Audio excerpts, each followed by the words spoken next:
वरिष्ठ पत्रकार आदेश हमारे साथ मौजूद है। आदेश, अलीनगर की ये जंग, देखिए अभी शुरुआत हुई है, सुबह सुबह लोग वोट डाल रहे हैं, इंटरेस्टिंग है।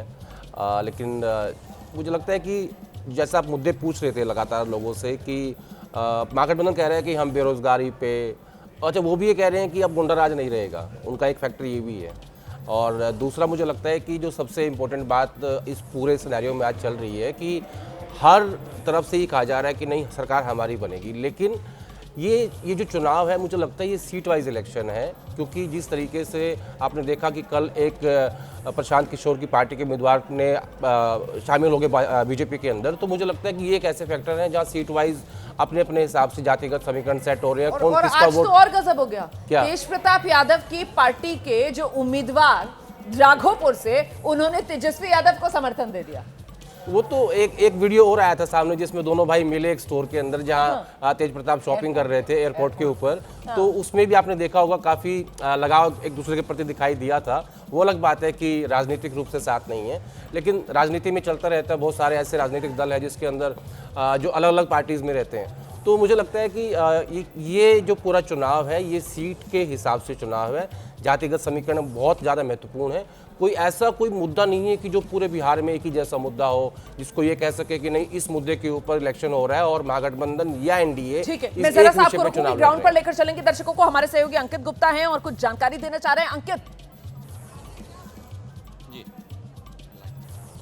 देखिए रोमाना, यहाँ पर एक दिक्कत सामने आ रही है। मैं ऐसे ही मतदाता से बात करूंगा क्योंकि हो ये रहा है कि लोगों के पास में, जिसके पास में पूजा पाठ कैसे रहा, उससे पहले जरा मैथिली को सुना देते हैं। मैं उम्मीद करती हूँ कि जो होगा सबके हित में होगा। मैथिली कॉन्फिडेंट है, मैथिली कह रही है जो होगा सबके हित में होगा। और एक बार फिर से जरा अंकित का रुख कर लेते हैं। अंकित, क्या दिक्कत आ रही है यहाँ पर? दिखाइए, 2 शॉट में रखिए। जी जी बिल्कुल, यहाँ पर एक महिला मतदाता, इन्हीं से बात कर लेते हैं। मैडम, आप जो है वोट करने आई, पिछले आधे घंटे से लाइन में लगी रही, लेकिन क्या हुआ, वोट कर पाई? वोट नहीं कर पाए। क्या हुआ?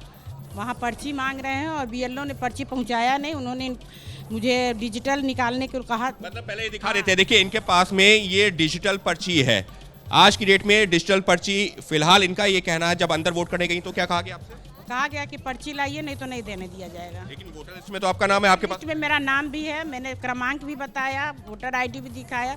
उन्होंने कहा कि बिना पर्ची के आपको वोट नहीं देने दिया। लेकिन आज की डेट में जब बात होती है डिजिटल की, वही चीज मैं भी कह रही हूँ कि जब डिजिटल की बात हो रही है तो आप देखो ना, यहाँ मैं फर्जी थोड़े हूँ। आपकी तरह कई वोटर ऐसे रहे हैं जो वापस चले गए। बिल्कुल, मेरे सामने 2 गए। आपके सामने मेरे दो सामने गए 2। हैं। तो रोमाना, देखिए ये एक जो है तकनीकी तौर पर दिक्कत आ रही है। दिक्कत क्या आ रही है कि जो मतदाता हैं उनके पास में पर्ची है, मोबाइल में डॉक्यूमेंट है, जिसको वो लेकर के जब अंदर जा रहे हैं तो अंदर से बताया ये गया कि नहीं नहीं, आपको जो है उसका जो है फिजिकल प्रिंट आउट लेकर के आना है। जब तक फिजिकल प्रिंट आउट नहीं होगा तब तक वोट नहीं दे पाएंगे। और इसी के चलते यहाँ से जो कुछ मतदाता हैं वो वापस चले गए हैं। तो ये और क्या मैडम बता ये रही है, इंतजार कर बीएलओ रही की हैं तरफ कि से अगर इनको कहीं ये पे कोई जानकारी प्रिंट दी आउट गई मिल थी कि जाए अगर ये तो डिजिटल साफ पर्ची लेकर जाएंगी तो ये वोट डाल पाएंगी। बीएलओ ने इनको ये जानकारी दी थी, पूछिए जरा।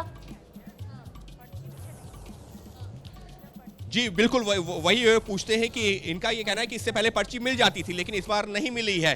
तो फिलहाल जो है फिर से हम बात करते हैं कि आखिर, क्योंकि इनका ये कहना है कि अगर ये पहले से जानकारी दे दी जाती तो शायद हम लेकर के आते। मैम ये बताइए कि जब बीएलओ पर्ची देने आते हैं तो क्या बताया गया था? आपको कुछ बताया गया था? नहीं, डिजिटल हमको तो ऐसा कुछ नहीं, बोली कि मोबाइल पर भेज दे रहे हैं। हाँ। आपको मतलब किसने कहा ये बीएलओ ने कहा कि मोबाइल पर भेज देते हैं। हाँ, तो ये नहीं हुआ कि निकाल कर लाना है, या उनसे कंफ्यूजन हो या जो भी हो, कंफ्यूजन का भी हो सकता है। उन्होंने ये नहीं बोला। तो आप पूछिए, पर्ची निकाल कर लेकर आएंगी दोबारा वोट डालने के लिए? पूछिए जरा। डिजिटल, लेकिन उन्होंने ये नहीं कहा कि आप इसको निकाल कर ले आइएगा यहाँ जमा कर। अब इसका प्रिंट लेकर आएंगे निकाल कर वोट डालने के लिए? आप खड़ी हुई हैं, अब वापस जाकर के दोबारा पर्ची निकाल के लाएंगी, वोट करेंगी? नहीं नहीं नहीं, दोबारा नहीं आएंगी? दोबारा आना संभव नहीं है। लेकिन वोट तो एक वोट है, तो फिर हम दोबारा जाएंगे, वो वहाँ जाएंगे विधायक कॉलोनी में, वहाँ से लौट के फिर आना संभव नहीं है। माना ये जो है लोकतंत्र के लिए फिलहाल एक चिंताजनक जो तस्वीर जरूर है, जहां पर एक मतदाता 45 मिनट जो है लाइन में लगी है और अब वो यहाँ पर हुआ है। इनकी तरफ से कहा जा रहा है कि साहब बीएलओ ने इनको बोला कि डिजिटल पर्ची हम आपको भेज देते हैं, और वो फिजिकल पर्ची कागज वाली इनके हाथ में नहीं है, और इसी वजह से क्योंकि कागज वाली पर्ची नहीं है, डिजिटल पर्ची मोबाइल में अपने दिखा रही है, वोट नहीं देने दिया जा रहा है। इनको बोला जा रहा है कि आप जाइए, कागज पर छपी हुई पर्ची लेकर आइए। अब ये कह रही है कि मैं तो दोबारा वोट डालने के लिए आऊंगी नहीं, और अपने सामने कह रही है 2 और लोगों के साथ ऐसा हुआ है। तो ये यहाँ पर क्यों क्यों इस तरीके की कंफ्यूजन हो रही है, अपने आप में एक बड़ा सवाल है। क्योंकि अगर एक भी मतदाता निराश होकर वापस बिना वोट डाले पोलिंग बूथ से लौट रहा है तो फिर तो ये नाकामी गिना जाएगा ना चुनाव आयोग की।